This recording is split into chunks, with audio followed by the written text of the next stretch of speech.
Bonjour à toutes. Aujourd'hui, je reçois Anne-Laure Morigny, préparatrice physique à l'INSEP et coach chez Perform for Everyone, qui est notamment spécialisée dans la prévention des blessures et la réathlétisation. Ensemble aujourd'hui, nous allons parler des clés pour reprendre le sport après l'accouchement sans blessure ni douleur, et aussi des axes à travailler en prépartum et postpartum. Bienvenue Anne-Laure, est-ce que tu veux bien te présenter? Oui, merci, bonjour à tous et merci, pour l'invitation. Du coup, je m'appelle Anne-Laure Morigny, j'ai 36 ans, 2 enfants, 5 et 3 aussi, ça c'est pas négligeable sur la thématique dans laquelle on va pouvoir discuter et donc je suis actuellement effectivement préparateur physique, à l'Institut national, des sports. Donc c'est un métier que j'exerce depuis à peu près, 2009. Moi, là-bas, je suis issue d'une éducation, athlétique et vraiment dès mon plus jeune âge, c'est vrai que j'ai voulu entraîner. Voilà, c'était la première chose que je voulais faire. D'ailleurs, quand je m'étais à l'école, entraînement, entraîneur, comme métier, à vouloir, tout le monde me disait: «Mais c'est pas un métier, c'est pas un métier». Aujourd'hui, je vois que c'est possible, et effectivement, c'est vrai que j'ai commencé tout de suite vraiment à vouloir entraîner. Donc j'ai entraîné dans l'athlétisme, sur, tous les niveaux, des poussins jusqu'à des athlètes, entre guillemets «un peu plus âgés». Et puis, effectivement, j'ai eu la chance, après derrière, de découvrir dans un petit passage au Canada, parce que je suis partie, dans un sport-études au Canada à l'université Laval, et j'ai découvert vraiment le métier de préparateur physique, avec mon entraîneur en fait qui était préparateur physique, sur des équipes, comme le foot US, comme le rugby, le soccer comme on appelait, là-bas. Et je me suis rendu compte que finalement l'entraîneur d'athlétisme pouvait aussi, hem, préparer athlétiquement d'autres, sports, et c'est à ce moment-là où j'ai découvert ce métier-là, et du coup ça m'a animée. Et quand je suis rentrée en France, j'ai eu la chance de pouvoir, poursuivre mes études, à l'INSEP, et je me suis vraiment engagée, dans cette voie-là. Donc aujourd'hui je suis vraiment, à 100 dans des missions de préparation physique. Et à côté, en fait, on a, aussi une société qui s'appelle Perform for Everyone, qui a été, créée et montée par, Enguerrand Hochet, qui est également mon collègue sur l'INSEP. Et sur cette société, en fait, on a différents, axes de travail, mais le premier, c'est vraiment d'accompagner, toutes les personnes dans une démarche de wellness, de sport santé, notamment aussi des femmes, en poste et en prépartum qu'on accompagne, avec des programmes qu'on a mis en place, ou des accompagnements en coaching personnalisé. Et puis on a un deuxième versant qui est vraiment l'accompagnement aussi des entreprises et des managers dans les entreprises, dans lequel on va organiser des team building ou accompagner aussi des managers pour optimiser la rentabilité des équipes. Et donc d'être dans un versant de la performance, mais quand même différent de celui qu'on fait, au quotidien avec les athlètes, de haut niveau. Voilà. Ah, c'est génial, c'est hyper varié en fait ce que tu fais. Tu as du coup des profils, très différents en fait dans les athlètes que tu accompagnes parce que tu as vraiment haut niveau bien sûr à l'INSEP et des gens un peu plus normaux, on va dire, avec, Perform for Everyone, c'est ça? C'est vraiment, effectivement, au départ, c'est vrai que, j'ai toujours commencé à travailler dans le haut niveau sur l'INSEP, puisque j'ai commencé ma carrière, forcément sur l'INSEP. Et on a eu ces dernières années cette envie aussi de pouvoir apporter toute l'expertise qu'on peut, mettre à disposition autour des athlètes de haut niveau. On s'est dit: «Mais pourquoi pas le mettre à contribution aussi de toutes les personnes autour de nous, qui ont, soit des objectifs de bien-être, soit des objectifs de compétition». C'est-à-dire, je sais pas, faire un 5 kilomètres, un 10 kilomètres, faire un premier marathon, un premier triathlon. Et puis on s'est dit que finalement, tout l'accompagnement à 360 degrés que nous mettons, autour des athlètes de haut niveau, pourquoi on ne pourrait pas le mettre aussi autour, de tout le monde? Parce qu'aujourd'hui, on se rend compte, que dans les entreprises, finalement, les personnes avec qui on travaille, ce sont des personnes de haut niveau. Et c'est vrai que chaque, élément, et chaque, champ d'expertise nourrit, l'un. Et c'est vrai qu'aujourd'hui, depuis qu'on travaille dans le management, on a dû se former dans le management, on a dû aussi travailler beaucoup sur nous. C'est vrai que ça alimente et ça nourrit énormément aussi tout ce qu'on met en place, aussi autour des athlètes. Donc c'est vraiment, en fait, ce qui nous anime vraiment, c'est cette humanité, c'est le ra la relation humaine. Et aujourd'hui, on est pas, il y a autant de personnes qui vont se battre, par exemple, pour un cancer. Pour nous, c'est vraiment des vraies, personnes de haut niveau et en fait, on ne regarde pas un athlète de haut niveau, juste avec les médailles et le palmarès qu'il a, mais plus, bah, ce qu'il a en lui, les valeurs qu'il porte et nous, ce qu'on aime, c'est ce voyage. Et c'est pour ça d'ailleurs qu'on a décidé, et qu'Enguerrand a décidé que le logo de la société soit aussi une ancre, parce qu'on est très sujet à l'ancrage, aux valeurs et au voyage, cette espèce de vision un peu nautique. Et ce voyage, ouais, une histoire. On aime les histoires et elles ne se résument pas qu'à une médaille d'or. Voilà. Donc c'est très enrichissant. Ah oui, j'imagine, c'est vraiment une très belle démarche. Et est-ce que tu sais du coup d'où ça t'est venu? Tu disais que ça t'est venu très tôt, en fait, cette envie d'entraîner. Est-ce que c'est quelque chose de familial ou est-ce qu'il y a eu un événement particulier qui t'a donné envie de faire ça? Et alors, effectivement, j'ai été baignée dans une famille qui est très sportive. J'ai mon papa qui est très sportif, ma maman qui l'est également. J'ai toujours été, j'ai eu la chance, du coup, j'ai commencé à faire de l'athlétisme et j'ai eu la chance vraiment d'avoir des entraîneurs extrêmement, du coup, humains et avec ce côté de toujours donner la meilleure version de soi-même. Et je pense que l'ensemble des entraîneurs qui m'ont accompagnée, l'ensemble des personnes avec qui j'ai pu aussi travailler, m'ont transmis ça indirectement. Et aujourd'hui, ce qui vraiment m'anime, c'est vraiment quand j'accompagne quelqu'un, que ça soit dans l'entreprise, que ça soit dans le sport santé, que ça soit dans la trajectoire du sport de haut niveau, c'est en tout cas que la personne ait donné la meilleure version d'elle-même. Et quand on était aux Jeux Olympiques, c'est vrai que la dernière phrase que je disais à l'athlète, c'était donne le maximum de ce que tu peux faire. Tu ne maîtriseras pas tout. Essaie de maîtriser ce que toi, tu es en capacité de maîtriser et donne la meilleure version de toi-même. Et comme ça, tu n'auras aucun regret. C'est un peu ça qui un peu résume notre manière de fonctionner. Et du coup, je pense qu'indirectement, certains entraîneurs m'ont transmis ça. Et c'est peut-être ça qui m'a donné vraiment envie de travailler, en tout cas dans l'accompagnement. OK. Ah ouais, c'est ouais, super intéressant. Ouais, ça naît au final de plein de petites choses et mais je trouve ça génial de quelqu'un qui a vraiment cette idée du coup dès le départ et bah, du coup tu y arrives donc c'est un super modèle aussi de faut suivre ses rêves et ses envies, quoi. Ouais, c'est Et ça. ben, on va attaquer le vif du sujet. On va démarrer du coup, pendant la grossesse. Déjà, est-ce qu'il y a des mythes et des idées reçues, sur le sport, pendant et après la grossesse que tu aimerais déconstruire déjà direct là? Ah bah, c'est sûr, les premières questions, moi quand quelqu'un est enceinte, c'est, déjà les premières idées reçues, c'est, est-ce que déjà on peut faire du sport pendant la maternité, sans que ça, accentue le risque de fausse couche, sans que ça accentue, le ralentissement, de la croissance? Et la question aussi que j'ai souvent, c'est, est-ce que ça peut causer, un accouchement prématuré? Donc ça déjà en prépartum, c'est les premières questions, sur lesquelles, aujourd'hui, je suis convaincue, et je me bats au quotidien pour ça, que l'activité physique est vraiment quelque chose de bénéfique quand on est, enceinte. Ça, je suis convaincue. Mais il faut qu'elle soit intelligemment adaptée, modérée et individualisée. Ça, c'est sûr, c'est des principes sur lesquels, il faut absolument porter l'attention. Et puis en postpartum, c'est vrai que les questions, que j'ai souvent, c'est, quand est-ce qu'on peut reprendre et cetera.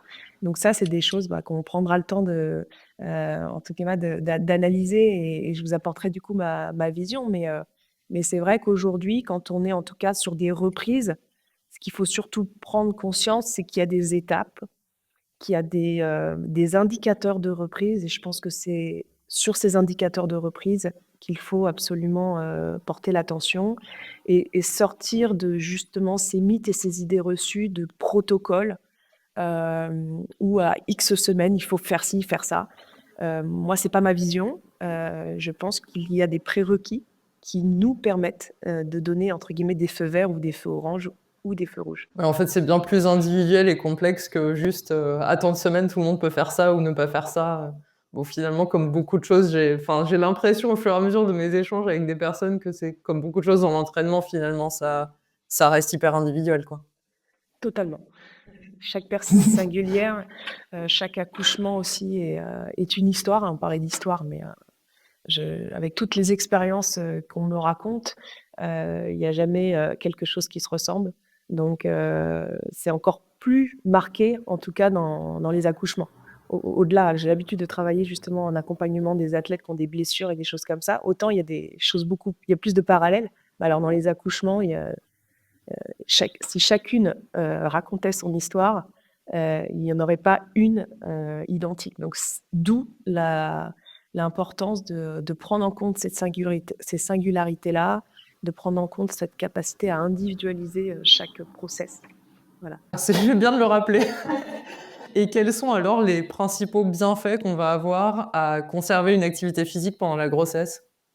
Alors pendant la grossesse, du coup, pour revenir sur les mythes, quand on parle de la problématique évidemment de fausses couches, ça on est sûr qu'il y a pour l'instant aujourd'hui aucune étude qui ne montre, que que faire du sport avec intelligence et avec adaptation, augmente le risque de blessure, le risque pardon de fausse couche, ça c'est sûr. Parce que Et aujourd'hui, il faut savoir, hein, qu'une fausse couche, c'est défini comme la perte d'une grossesse, avant la 20e semaine de gestation. Ça, c'est important aussi de le rappeler.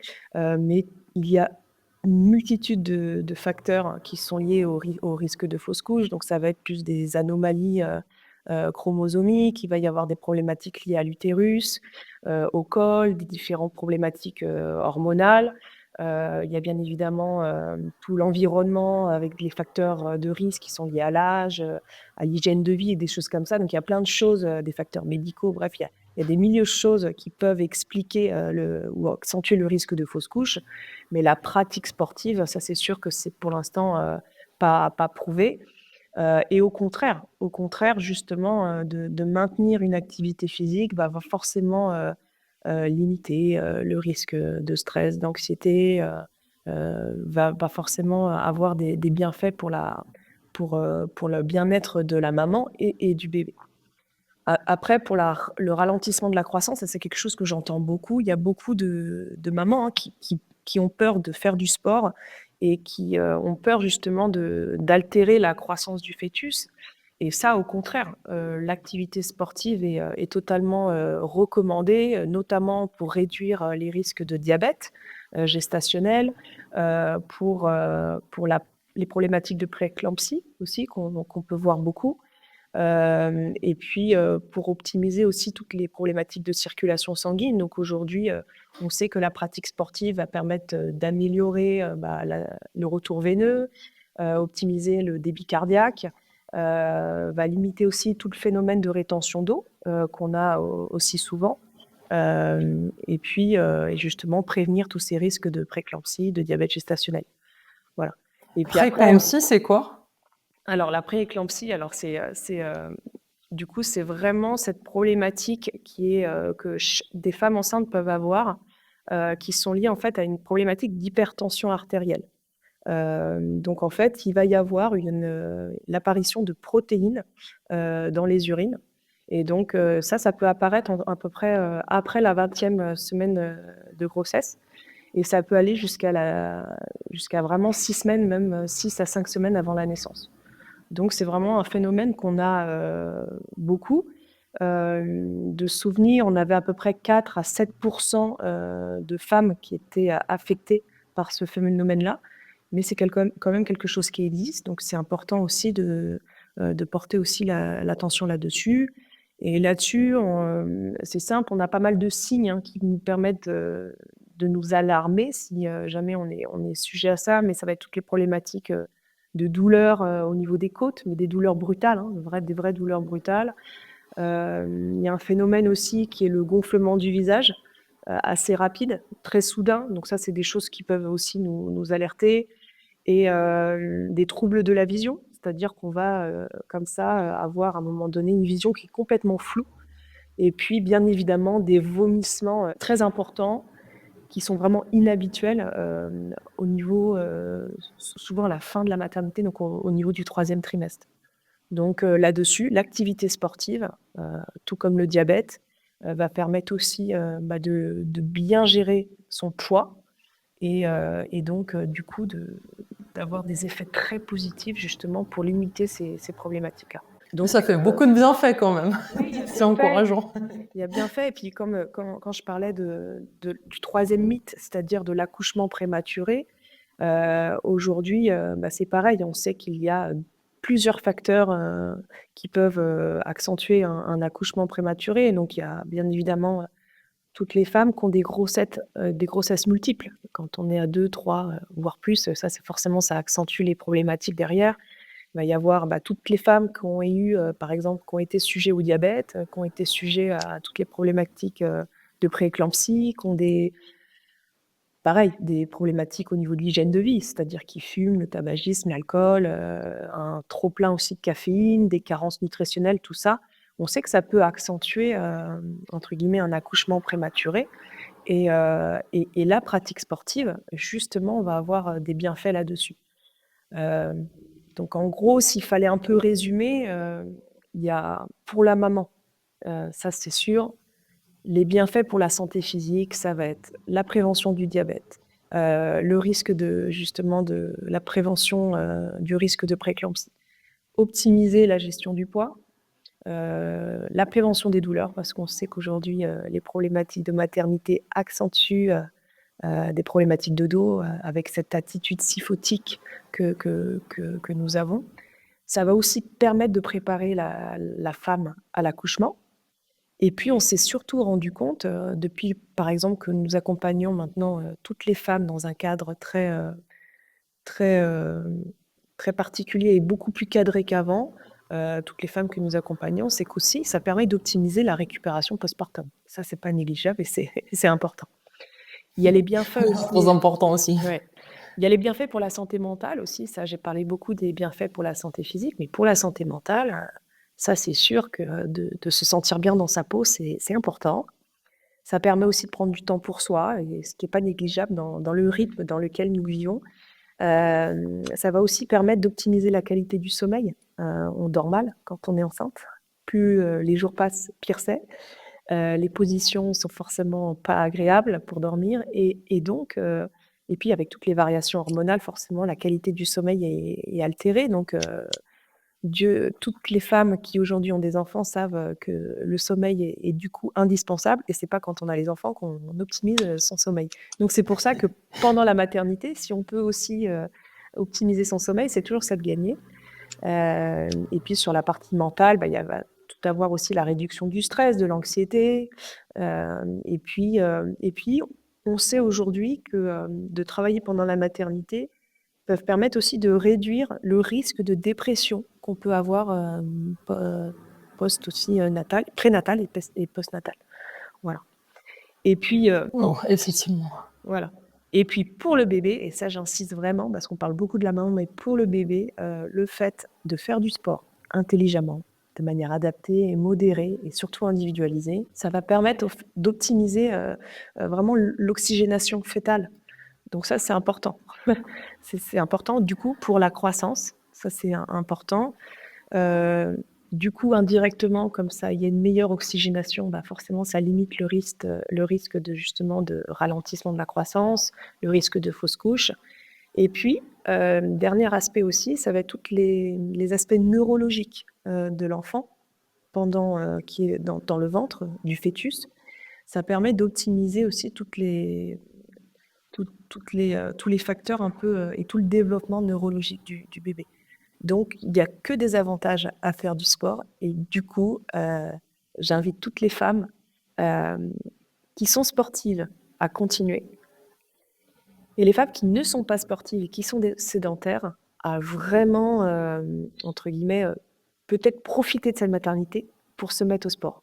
Et j'en ai connu qui étaient complètement sédentaires et qui se sont dit je vais aussi profiter de ce temps-là pour mieux manger, pour me mettre au sport et avoir une meilleure en fait hygiène de vie, voilà, de manière générale. Donc ça peut être aussi le moment idéal pour pouvoir entre guillemets mettre le pied à l'étrier dans cette meilleure hygiène de vie sportive et nutritionnelle. Ça peut être un super déclencheur, en fait. C'est incroyable, franchement, le nombre de bienfaits que ça a, du coup, sur la femme et sur l'enfant.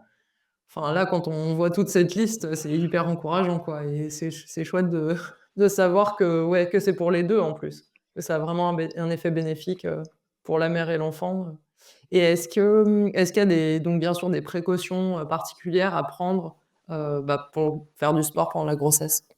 C'est sûr, après quand je parle, effectivement de il y a que des bienfaits, c'est quand c'est intelligemment adapté, ça c'est sûr qu'il faut savoir Forcément. vraiment, voilà, il faut savoir, peut-être savoir aussi se faire accompagner quand c'est comme ça.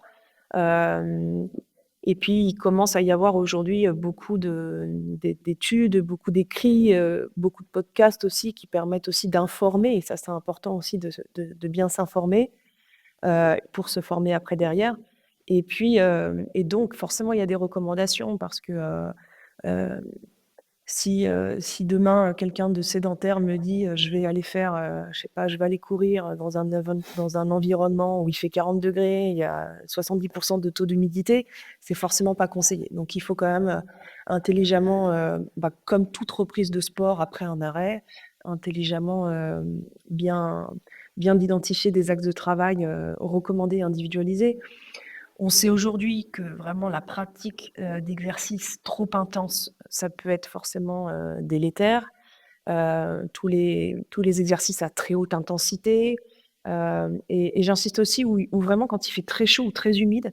Pourquoi? Parce que ça peut forcément, altérer, les problématiques d'hydratation. Donc ça, c'est important. Ça peut enfin, dès lors que ça peut nous mettre en danger et nous amener sur une forte déshydratation, forcément c'est négatif. Mais finalement, c'est du bon sens dans le sens où, c'est aussi le cas quand on est entre guillemets «pas enceinte».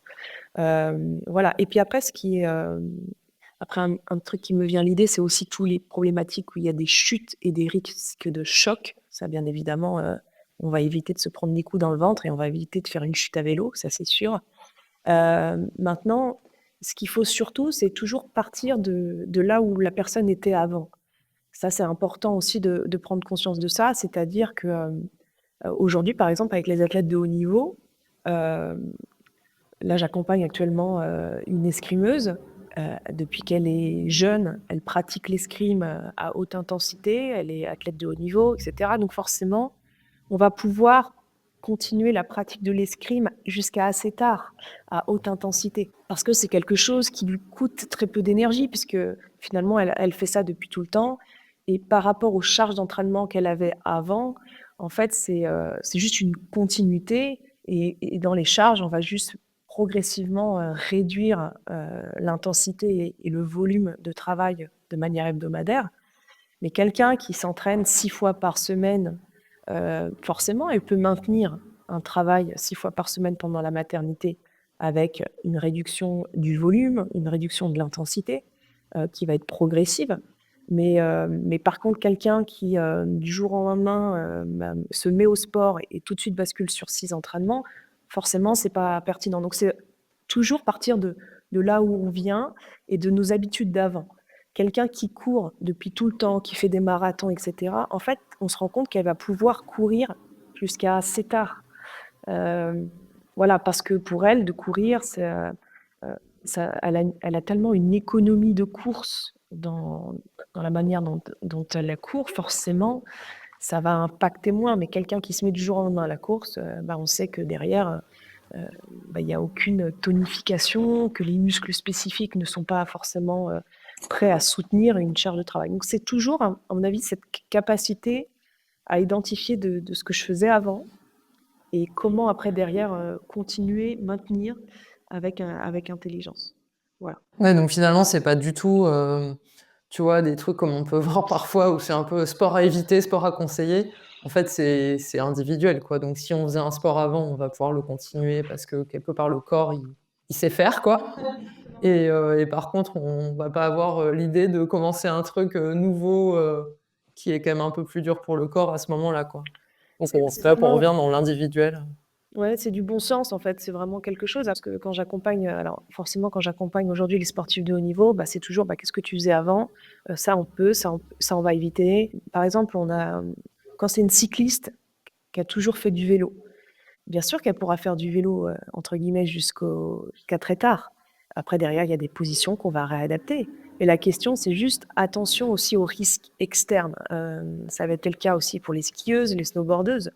C'est-à-dire qu'aujourd'hui, elles skient, elles snowboardent tout le temps, donc elles savent le faire. Donc il y a très peu de risques qu'il y ait des problématiques. Après, c'est le danger extérieur. En fait, à un moment donné, nous, quand on accompagne les sportifs de haut niveau dans le process, c'est de veiller à ce qu'on réduise de plus en plus l'incertitude. Pourquoi? Des choses qu'on ne peut pas maîtriser. Parce que si demain, je vais skier, même si je sais extrêmement bien skier, que je suis championne olympique et que j'ai des capacités de glisse extraordinaires, on n'est jamais à l'abri de quelqu'un qui, dans un virage ou dans une intersection, nous fonce dedans et puisse justement créer un traumatisme au niveau du ventre et créer une problématique. Donc c'est plus ce facteur externe qu'il faut savoir contrôler et maîtriser. Comme les boxeurs, en fait, aujourd'hui, si je prends un coup dans le ventre, voilà. Donc c'est pour ça qu'on va favoriser plus la pratique au sac, on va du travail où justement où c'est l'athlète qui va boxer mais pas recevoir des coups. Donc c'est voilà une question de bon sens. Par contre, là où vraiment j'insiste à chaque fois, peu importe que ça soit dans le sport de santé ou dans les sports de haut niveau, c'est ce que j'appelle vraiment les signaux d'alerte d'arrêt de séance. C'est-à-dire à un moment donné, si tu sens ça, là on va aller consulter et on va prendre toutes les mesures préventives pour veiller à ce qu'il n'y ait pas de problématique. Et là, vraiment, dans les signaux d'alerte, il y a vraiment déjà si pendant la séance, il y a des saignements vaginaux, ça c'est sûr que c'est quelque chose qui doivent en tout cas nous alerter. Ça ne veut pas dire que c'est grave, ça ne veut pas dire qu'il y a une grosse problématique, mais vaut mieux aller consulter par prévention. Si aussi du jour au lendemain, si pendant la séance, il y a vraiment de manière très excessive un essoufflement qui va arriver, ça aussi, ça peut être problématique si je commence à avoir des problématiques à respirer, etc. Il y a aussi les facteurs où pendant la séance, je vais avoir peut-être des vertiges, une sensation de malaise. Ça, c'est sûr on va éviter parce que ça peut être juste tout simplement une problématique d'hypoglycémie, mais vaut mieux arrêter la séance à ce moment-là. Toutes les problématiques aussi qu'on peut avoir, des douleurs thoraciques, des douleurs très brutales au niveau du dos. Si on sent aussi des contractions utérines, où on va sentir au niveau de l'utérus qu'il y a des contractions. Donc ça, là-dessus, bien évidemment, on va arrêter. Toute douleur de manière générale. Un signe aussi que moi, qu'on a régulièrement, c'est-à-dire des problématiques peut-être de fuite. Donc ça, là-dessus, on arrête aussi tout de suite. Et puis, à un moment donné, tout ce qui est un peu inhabituel, voilà. Tant qu'il y a quelque chose d'inhabituel, ça doit nous alerter.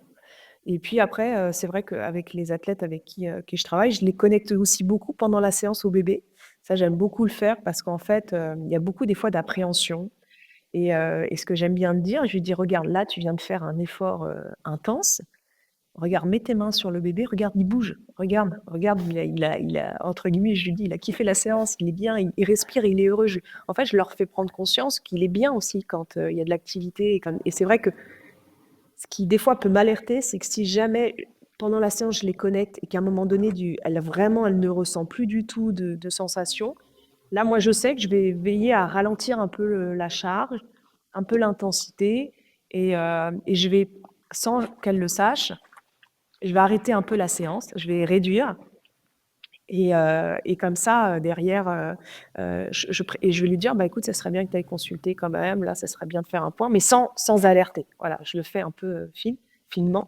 Et c'est pour ça que quand je mets en place une séance, je donne les axes de travail, mais je donne jamais vraiment tout le détail. Ou alors je me laisse une marge d'adaptation. Je dis: «Bah, ça sera entre 2 à 4 tours», ce qui me permet après derrière de ne pas générer de frustration.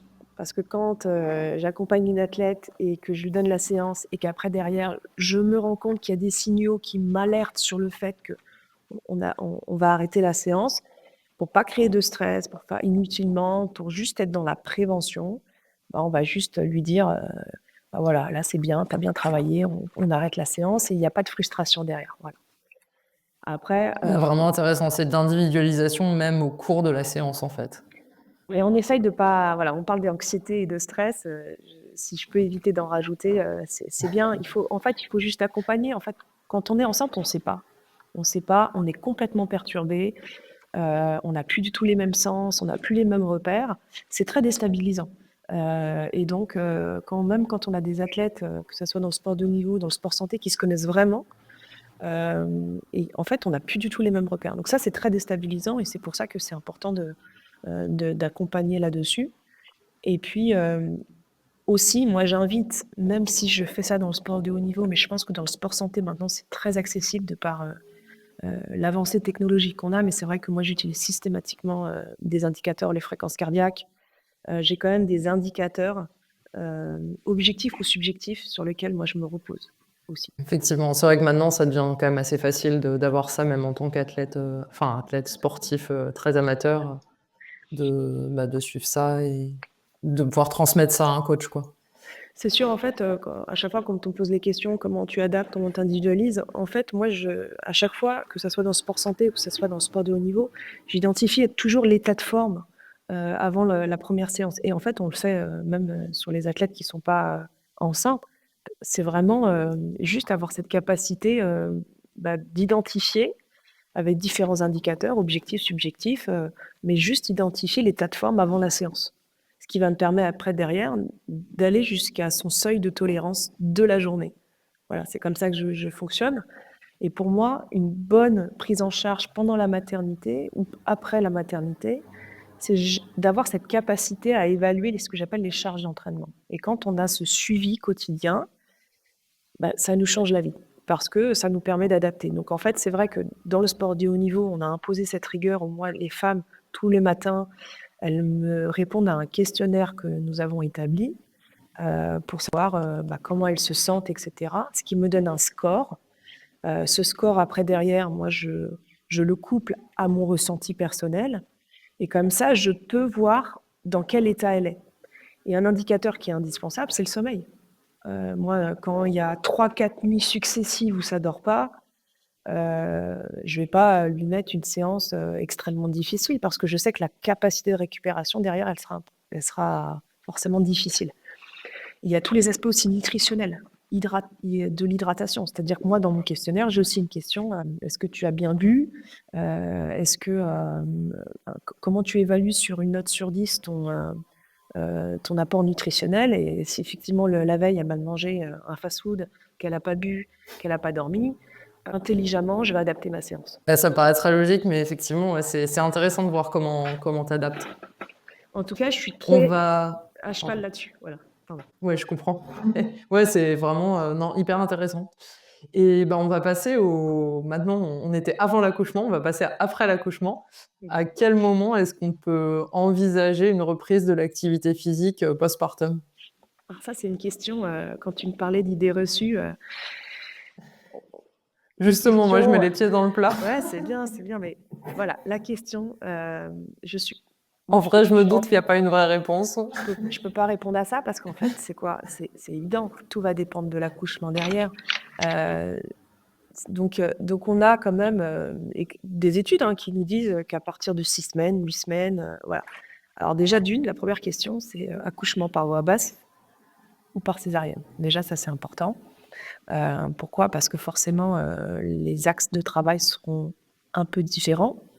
Bien évidemment, si j'accouche par césarienne, on va avoir une attention plus importante sur le transverse et limiter ce problématique qu'on appelle de diastasie, c'est-à-dire d'écartement au niveau des abdominaux. Et puis, s'il y a eu un accouchement par voie basse, forcément, on va porter l'attention beaucoup plus importante sur le périnée. Et voilà. Après, derrière, question, est-ce qu'il y a eu des problématiques pendant l'accouchement? Est-ce qu'il y a eu une épisio, des forceps et des milliers de choses? Et donc ça, c'est important. C'est-à-dire qu'aujourd'hui, moi, j'ai identifié en fait tout un process de retour postpartum. Il y a une phase de reconstruction au départ. Je l'ai appelée d'ailleurs première phase de reconstruction, sur lesquelles il y a une reconstruction qui est physique, mais il y a une reconstruction aussi qui est mentale. Ça, c'est important aussi de le dire parce que on n'a aujourd'hui que des études qui sont dans le champ médicalisé. Donc en fait, on va te dire à 6 semaines que tu peux reprendre la rééducation, périnée, etc. Mais pour moi, ce ne reste que physiologique et médical. En gros, il n'y a pas de règle. Pourquoi? Parce qu'on a tout fait. Aujourd'hui, dans toutes les expériences dans tous les accompagnements que j'ai pu faire, il y a un moment donné, certaines femmes qui m'ont dit: «Bah, mon accouchement s'est super bien passé, mais en fait, j'ai juste besoin de me recentrer sur moi, sur mon bébé, sur ma nouvelle vie et de me laisser le temps aussi de me réorganiser dans tous ces chamboulements». Et donc voilà. Si jamais, par contre, on est pressé par le temps, heu, moi, je fais attention qu'il y ait toujours, en fait, plus des indicateurs, de reprise. C'est-à-dire, bah, par exemple, pour ma phase numéro 1 que j'ai appelée reconstruction, à la phase numéro 2 que j'ai appelée reconditionnement physique, moi ici, j'ai, une batterie de tests que j'ai mis en place, que ça soit dans le sport de haut niveau, mais qui est aussi transférable dans le sport santé, dans lequel, bah, il va y avoir un bilan médical avec une gynéco, qui va nous donner, des informations sur est-ce qu'elle est apte à reprendre l'activité physique douce, sous forme portée, bien évidemment, mais est-ce qu'elle peut commencer à reprendre, le renforcement spécifique sur le périnée? Est-ce qu'elle peut, réintégrer des abdominaux, hypopressifs? Est-ce qu'on va pouvoir reprendre du travail, juste à poids de corps, mais sans charge, importante? Et est-ce qu'on va pouvoir reprendre aussi le cardio sous forme portée, à reprendre un peu de vélo, reprendre la natation, des choses où le poids de corps est allégé, la marche bien évidemment. Et donc, là-dessus, je porte plus l'attention sur des indicateurs. Donc bien évidemment, un bilan nutritionnel, un bilan médical. Derrière, moi aujourd'hui, je me base beaucoup sur des données sur le périnée, avec une sonde où en fait mes indicateurs, déjà d'une, c'est comment, est-ce que la personne est capable de dissocier la contraction et la décontraction du périnée.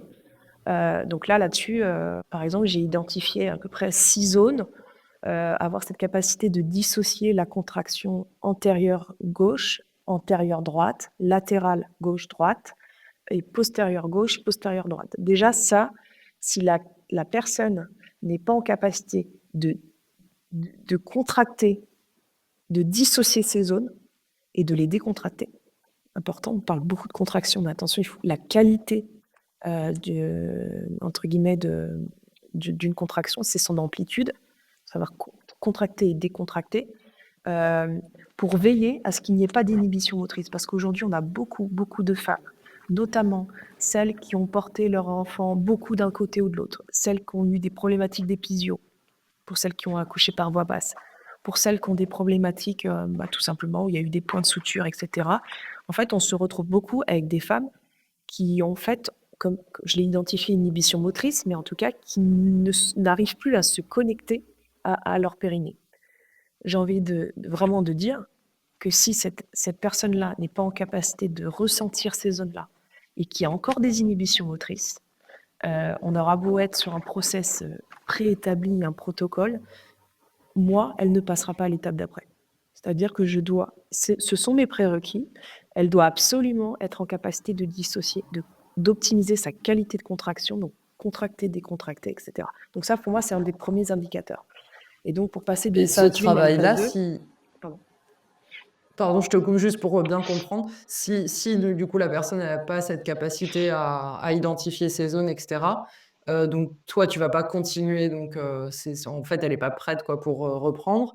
Mais est-ce que du coup, il va y avoir un travail qui va être fait avec un kiné, par exemple, pour cette rééducation? Je sais pas trop comment ça s'appelle, mais Oui, ben c'est ça, c'est-à-dire qu'aujourd'hui, moi, j'estime que si la personne, elle ne sait pas contracter, décontracter, dissocier, qu'il y a encore des présences d'inhibition motrice, imaginez sur la partie enfin, sur une position horizontale, il faut bien imaginer que si derrière elle marche et qu'elle commence à accélérer son rythme, sur une position verticale, on imagine les pressions que ça a derrière. Donc en fait, qu'est-ce qui se passe? C'est-à-dire qu'on va venir, pour moi, c'est un peu mettre la charrue avant les bœufs et c'est passer à l'étape 3 alors que l'étape 1 n'est pas déjà, entre guillemets, validée. Donc en fait, je préfère vraiment me baser là-dessus. Donc si c'est le cas, ça ne veut pas dire qu'on ne peut pas faire autre chose, un peu de haut du corps à côté, ça on est d'accord. Mais en tout cas, l'axe de travail sera majoritairement dessus. Donc il y a tous les exercices qui peuvent être faits effectivement avec une sage-femme, une kiné ou des experts, parce qu'aujourd'hui il y a même d'autres experts. Il y a Il y a même des profs de yoga, des profs de pilates qui sont totalement en capacité de travailler là-dessus. En tout cas, moi, mes indicateurs, c'est vraiment d'utiliser la sonde ou un outil technologique qui permettent de faire ça. Aujourd'hui, il y a différents outils. Je ne sais pas si j'ai le droit de les citer, mais il y a différents outils comme Perifit, Si des tu choses le comme connais. ça. Perifit notamment, qui permettent d'évaluer la qualité de contraction, etc. Et donc ça, c'est des choses, des outils qu'on peut utiliser pour optimiser la rééducation, par exemple, du périnée, quoi. Et après, si c'est l'accouchement par césarienne, ça peut être la même chose. C'est-à-dire qu'aujourd'hui, tant qu'elle n'a pas cette capacité à bien activer son transverse en lien avec le périnée, de bien placer la respiration au bon moment, bah pour moi, je vois pas pourquoi on irait accélérer des process ou vouloir la faire reprendre à tout prix pour courir, alors que ça, c'est pas établi en amont. Donc ça, c'est important pour moi là-dessus. J'ai parlé de cette capacité à dissocier, de la qualité de la contraction. Mais après, derrière, un critère de reprise aussi, ça va être la capacité à maîtriser les tempos. Je parle un peu comme ça, c'est-à-dire d'avoir cette capacité de contracter vite et décontracter vite. Contracter longtemps, décontracter et différentes vitesses. Moi, je parle un peu de ces différents tempos et d'avoir surtout cette capacité à contracter, décontracter, mais dans le temps. Parce que si je vais marcher 20 minutes, il va falloir aussi peut-être qu'à l'horizontale, je le maîtrise et d'avoir cette capacité à réitérer, entre guillemets, les contractions et les décontractions. Donc voilà, ça, c'est des choses sur lesquelles je suis assez, entre guillemets, assez attentive. Et puis, aussi de maîtriser ça sur une position horizontale et après derrière de le maîtriser sur une position verticalisée parce que la majeure partie après des activités qu'on va faire sont souvent verticalisées avec une pression liée à la pesanteur, etc. Donc voilà, là-dessus, je suis assez vigilante là-dessus. Je demande systématiquement aussi un bilan médical nutritionnel avec des prises de sang parce qu'aujourd'hui, bien évidemment, il y a des carences, des problématiques, par exemple de fer, de carence de fer, hein, tout ça. Je veux dire, je préfère vraiment mettre tous les feux verts avant. C'est un peu accepter de perdre du temps pour en gagner derrière. Parce qu'après, derrière, en fait, quand on stabilise les acquis, qu'on stabilise les prérequis et les fondamentaux, on se rend compte derrière que finalement, nos fameuses semaines, là, bah là, ça s'accélère. Donc là-dessus, c'est pour ça que j'aime pas trop ce truc 6 à 8 semaines, 11 à 14 semaines. À partir de quand je reprends la course? Bah, la course, on peut la reprendre à 14, 15, 16. Bah oui et non. Parce qu'en fait, on se rend compte que quand on stabilise bien les choses avant, bah, on a eu des femmes qui ont repris bien plus tôt que ça la course. Parce qu'on avait tellement déjà, pendant la maternité, travaillé ça. Et qu'après derrière, on a veillé à justement ne laisser rien au hasard là-dessus, qu'après derrière, la course, elle est devenue tellement fluide. Et en fait, c'est là où on se rend compte que certaines femmes qu'on a accompagnées dans le sport santé, elles couraient mieux post-maternité que pré-maternité. Parce que pendant la maternité, on a travaillé sur les mobilités de cheville. En fait, on a tout préparé pour gagner en économie de course, avec les mobilités de hanches, les mobilités, voilà, tout le travail des muscles profonds, tout ce qui stabilise et qui optimise un cycle de course. Et donc, en fait, on a, au bout même de la première semaine, parce qu'on a réintégré du pilate, des méthodes douces, on a réintégré de la marche, etc. Et ben tout ça, on a pu le faire très, très vite. Donc là, on n'était pas à 6 semaines, hein, on était vraiment très, très vite, mais avec des choses très, très light, hein, très, juste sur de la conscientisation.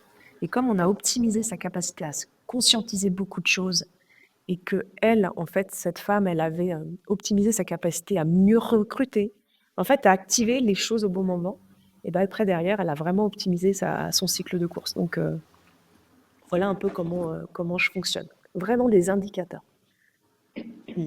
Hyper intéressant, vraiment. On voit que oui, c'est bien plus complexe que ce qu'on peut lire parfois et très adapté à la personne. Et aussi, je trouve qu'on comprend bien, là, en t'écoutant, l'importance de la préparation et du coup, de tout le travail qui peut être fait aussi pendant la grossesse et qui va du coup mener à une reprise qui se fait facilement, voire mieux. Ça, je trouve ça génial comme exemple. C'est vraiment encourageant. Et est-ce qu'il y a des... Vas-y. Non, je suis convaincue qu'on revient plus fort et pour en revenir justement, sur, qu'est-ce qu'il faut faire aussi pendant en prépartum, en fait, c'est partir de là où la personne veut aller après derrière, postpartum. quand derrière, moi, j'ai une personne qui me dit, bah voilà, je suis sédentaire, je vais me mettre au sport. Et après la maternité, mon rêve, c'est de faire un premier 5 km. Alors, on détermine des deadlines, des moments optimum. Ok, tu veux faire un 5 km? Et ben dans ce cas-là, pendant toute la partie prépartum, qu'est-ce qu'on va faire? On va justement optimiser tout le travail préventif pour que tu puisses courir derrière. Et donc, en fait, là où aujourd'hui, avec l'accompagnement des femmes qu'on a eues, on sait aujourd'hui que post-partum, on a quand même des risques de blessures derrière. Et donc, en fait, toutes les risques de blessures toutes les blessures que nous avons eues post-partum, maintenant, toutes les femmes qu'on accompagne en prépartum, on fait un travail de prévention sur ces risques. Les premiers risques, ça va être forcément tout ce qui est lié à l'hypotonicité du transverse. Donc ça, c'est sûr, prépartum, on travaille dessus. On a beaucoup de problématiques de dos, classiques, lordose, kyphose. Donc ça, pendant la maternité, on travaille à fond sur la prévention du dos. Voilà. On a des grosses problématiques de pubalgie liées au cisaillement du bassin, liées à l'écartement du bassin, encore plus pour celles qui accouchent par voie basse. Aujourd'hui, on a beaucoup de femmes postpartum qui ont ces problématiques de pubalgie qui sont chroniques. Ça veut dire que déjà en prépartum, nous, on travaille quoi? On travaille déjà la prévention sur les adducteurs, travailler en excentrique sur les adducteurs, etc. Tout le travail en fait spécifique, comme si on traitait une pubalgie clairement.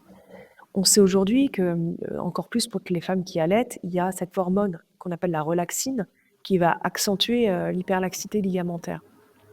Donc ça, en fait, qu'est-ce qui va se passer quand on est un peu hyperlaxe? Il va y avoir toute la problématique un peu proprioceptive qui va nous poser problème. On a beaucoup de femmes postpartum qui se font des entorses de cheville, qui ont des fois des hyperlaxités au niveau du genou, des choses comme ça. Donc ça, tout de suite, dès le départ, on le travaille avant. Et ça, c'est des choses qui n'impactent pas ni l'enfant ou postpartum sur les premiers jours ou les premières semaines.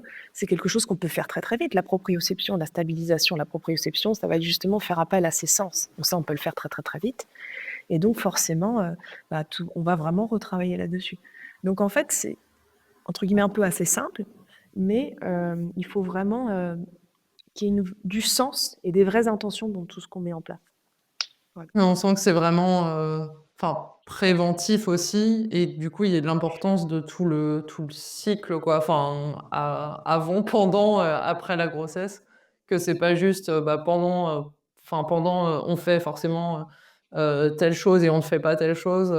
Pareil après, là, c'est vraiment du travail individuel à chaque fois. Et c'est intéressant aussi que vous ayez réussi à identifier les blessures les plus courantes pour en fait aller les prévenir avant pour pas avoir le souci après, quoi. Finalement, ouais, c'est un travail assez long terme, mais qui permet d'être en pleine forme après. C'est vraiment chouette. Et qui permet de revenir plus fort. Tous les athlètes de haut niveau que nous avons eus, elles reviennent plus fort. Toutes les femmes que nous avons accompagnées dans le sport santé, elles reviennent. Mais c'est incroyable le bien-être et l'équilibre dans lequel elles sont. J'incite vraiment, mais la maternité, c'est un accélérateur, un booster de performance, de bien-être. Quand je parle de performance, je parle physique, mentale et physique aussi, hein. Mais c'est un accélérateur. C'est fou. Pour moi, c'est une opportunité. Et du coup, il faut le construire comme ça. Et du coup, c'est génial. Moi, j'adore. J'adore travailler avec ces femmes-là. Elles sont incroyables. Ouais. C'est excellent. Et tu nous parlais tout à l'heure des signaux d'alerte que tu surveillais du coup pendant la grossesse. Est-ce que c'est les mêmes qui vont t'alerter pour quand les femmes reprennent après leur grossesse, ou est-ce qu'il y en a d'autres qui doivent alerter et direct du coup c'est red flag, on se dit là faut aller consulter Effectivement, après derrière, post-partum, ça va être surtout aussi toutes les problématiques de fuite urinaire, hein, qui vont, par exemple, nous alerter, toutes les problématiques de douleur qui peuvent être liées à des cicatrices. Ça, c'est important aussi sur lequel on va porter l'attention. Et d'ailleurs, notamment, quand je parlais des indicateurs, en fait, moi, j'ai même établi un questionnaire à chaque fois pour passer d'une étape à une autre, ou dans lequel, j'ai un questionnaire un peu de confiance avec des questions sur une échelle de 0 à 10. Et en gros, c'est, est-ce que je me sens en confiance pour, reprendre la course? Par exemple, si c'est l'étape où je dois reprendre la course, pour reprendre la course sans, sentir de lourdeur au niveau du périnée? Est-ce que je me sens en confiance pour reprendre sans sans, entre guillemets, avoir de problématiques de fuite urinaire, sans avoir de douleur à la cicatrice. Donc ça, c'est des choses sur lesquelles vraiment on porte l'attention. Et puis après, il n'y aura pas de gros risques derrière, mais c'est vraiment ces sensations un peu internes, un peu anormales. Voilà, mais bien évidemment, après, l'essoufflement excessif, ça peut nous alerter. Mais là-dessus, entre guillemets, il n'y aura pas de... C'est un peu différent. Voilà, c'est un petit peu différent, mais c'est plus lié à la cicatrice, aux fuites urinaires, des douleurs au niveau aussi, par rapport à si les femmes accouchent par césarienne, toutes les problématiques au niveau du transverse. Et cette sensation de diastasie, ça c'est sûr, c'est les choses sur lesquelles on va alerter. On va être en tout cas alarmé, mais on sera moins sur bien évidemment des vertiges, mais ça en fait c'est juste être alerté comme toute personne que nous accompagnons. Si on accompagne quelqu'un dans une activité sportive, voilà. Et juste, on t'en a parlé pas mal du périnée. Est-ce que tu veux bien réexpliquer en quoi il est important, déjà pour tout le monde en fait, mais aussi, spécifiquement pendant et après la grossesse? Effectivement, le périnée, déjà nous dans la performance sportive, que ça soit pour un homme ou pour une femme, il est indispensable déjà dans un objectif de performance. Ce sont alors périnée, transverse, diaphragme, j'aime bien parler du complexe parce que ça fonctionne ensemble. Mais vraiment ce complexe-là, il est vecteur de performance parce qu'il optimise la transmission de force entre le haut et le bas du corps. Il va nous optimiser toute la gestuelle. C'est lui qui va nous permettre d'allier à la fois un mouvement très explosif et relâché à la fois. Donc c'est indispensable, déjà dans la performance. Dans la prévention des blessures de manière générale aussi, pour un homme ou pour une femme, si ce complexe-là, il est extrêmement tonique et activé au bon moment, et voilà, et qu'en tout cas, la personne est capable de les recruter avec performance, forcément aussi, ça va éviter toutes les problématiques de cisaillement du bassin. Donc ça aussi, c'est quelque chose sur lequel on va beaucoup travailler pour optimiser le risque de blessure. Et dans la maternité, il est indispensable. Pourquoi? Encore plus. Pourquoi? Parce que pendant 9 mois, la femme va porter un enfant, alors plus ou moins lourd, mais ça va créer forcément, ça va altérer ce que j'appelle le plancher périnéal. Donc on imagine un parquet et comme si on passait notre temps à sauter dessus, forcément au bout d'un moment il s'affaisse. Donc déjà ça c'est une problématique. Et puis forcément, plus ce périnée est hypotonique, moins le bassin va être tenu. Donc c'est un muscle important dans la stabilisation du bassin, et donc ça va éviter des cisaillements dans ce sens-là, dans la rétro et l'antéversion aussi. Donc ça va aussi être lié à des problématiques de dos a posteriori. Donc le périnée, il est indispensable.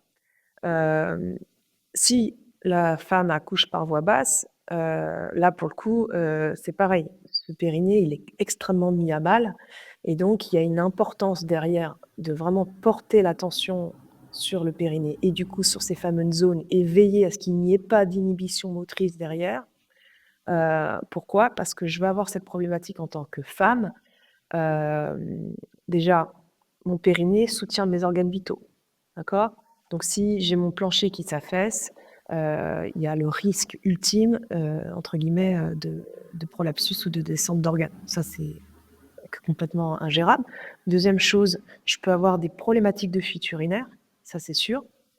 Et quelque chose que je peux aussi, juste en aparté, à l'INSEP, énormément de petites filles, de jeunes sportives sont sujets à des fuites urinaires déjà dès l'âge de 13, 14, 15 ans, à cet âge-là. Donc vous imaginez bien que c'est extrêmement, pour nous, alarmant, et que ce n'est pas normal, d'accord? Donc il y a les problèmes de fuite, il y a juste cette sensation aussi d'avoir envie d'aller aux toilettes et d'uriner, un nombre de fois, par jour qui n'est pas normal. Donc tout ça, entre guillemets, c'est de l'inconfort déjà pour toute femme. Donc si on peut limiter ça, en tout cas, il y a des moyens maintenant pour lutter contre ça, donc c'est important. Et puis après derrière, comme je disais, hors maternité, mais qui est le cas avec la maternité, moins mon transverse périnée et ma capacité à bien placer la respiration va être optimum, forcément, ça va causer des problématiques derrière, parce que ce sont la structure la plus profonde de mon corps. Donc je l'utilise dans tous les mouvements, donc c'est important de vraiment, de d'avoir entre guillemets, comme un château de cartes, d'avoir des bases, très solides pour pouvoir après derrière, monter mes différents étages. Donc c'est vraiment important là-dessus et puis, une question aussi, plus j'avance dans l'âge, plus mon périnée s'affaiblit et donc si on peut éviter, plus tard d'avoir aussi des problématiques comme j'ai évoqué, de vraies problématiques de fuite urinaire, de problématiques de fuite d'organes, ça ça serait bien, voilà. De descente d'organes, Ouais, c'est pas de un fuite. bon rappel pour tout le monde. C'est quand même hyper important, quoi. Et puis après, on n'en a pas parlé, mais c'est vrai qu'il y a quand même aussi des sensations, aussi pour les femmes, qui vont aussi avoir, euh, des fois, de ne pas avoir de sensation au niveau du périnée, c'est très désagréable aussi. Donc voilà, c'est un muscle comme un autre, un muscle profond. Et on doit avoir cette capacité de le recruter, de le contracter, de décontracter, et que ça ne doit pas être un fardeau pour toutes les femmes en post-maternité. Voilà. Ouais, bah, c'est très clair. Et pour terminer, on a eu plein d'infos et c'est vraiment chouette. Est-ce que tu as juste encore un petit conseil, tu vois, un message en tout cas à faire passer? C'est un peu ma question de fin traditionnelle. Bah, des femmes, qui soit débutent leur grossesse, soit qui, en tout cas, prévoient une grossesse et puis, bah, qui hésitent encore un peu, tu vois, à savoir ce qu'elles vont faire comme activité physique, un petit message d'encouragement peut-être? Ouais, bah, en tout cas, c'est déjà de continuer à vous encourager parce que la démarche est très bonne de pouvoir s'engager. On n'a pas parlé des activités physiques en tout cas, qu'on peut vraiment conseiller, mais c'est sûr que moi, à titre personnel, j'ai eu la chance de pratiquer le longe-côte. Alors, comme j'en parle parce que comme tu es experte dans toute la pratique à outdoor, bah, déjà, j'encourage toutes les femmes à aller en outdoor, de s'oxygéner et de se reconnecter à la nature si elles le peuvent. Et j'ai pratiqué du longe-côte parce que je suis originaire de la Bretagne. Et donc, effectivement, dans le Morbihan, il y a beaucoup de clubs de longe-côte. Et donc, du coup, c'est de la marche et de la course. Je faisais de la course dans l'eau. Alors, on peut le faire en marche, mais bon, j'avais envie d'y aller en course. Donc, moi, je faisais là-dessus. Et en fait, sur mes 2 derniers mois, j'ai vraiment fait des séances assez intenses et dans l'eau, dans la mer, avec une combinaison qui du coup allégeait mon poids de corps aussi et qui était extrêmement préventive. Donc j'ai beaucoup fait ça. Et puis c'est vrai qu'en rééducation, j'ai aussi beaucoup utilisé le milieu aquatique pour remettre sur pied. Et donc voilà. Donc effectivement, après derrière, c'est vraiment, moi je vous conseille toute femme à prendre de nouvelles habitudes, un nouveau départ. J'insiste beaucoup sur la pratique sportive, mais aussi sur les bonnes habitudes alimentaires. Voilà, si on peut éviter, on parle aujourd'hui de sucre, etc. Si on peut éviter de manger trop de sucre pendant la maternité, voilà, de reprendre que des bonnes choses. Partez du principe que c'est un moment pour vous, où vous allez vous reconnecter à vous, vous reconnecter aussi à votre bébé quand vous êtes enceinte et vous reconnecter aussi à vous derrière et que c'est important de prendre soin de soi sur le plan physique et mental et que c'est vraiment un nouveau départ. Le prendre à chaque fois comme un nouveau départ et pas comme quelque chose qui est problématique. Et aujourd'hui, on revient systématiquement mieux, une nouvelle personne, plus fort, plus en harmonie avec soi-même et plus en paix avec soi-même. Voilà, donc c'est pour moi une magnifique histoire.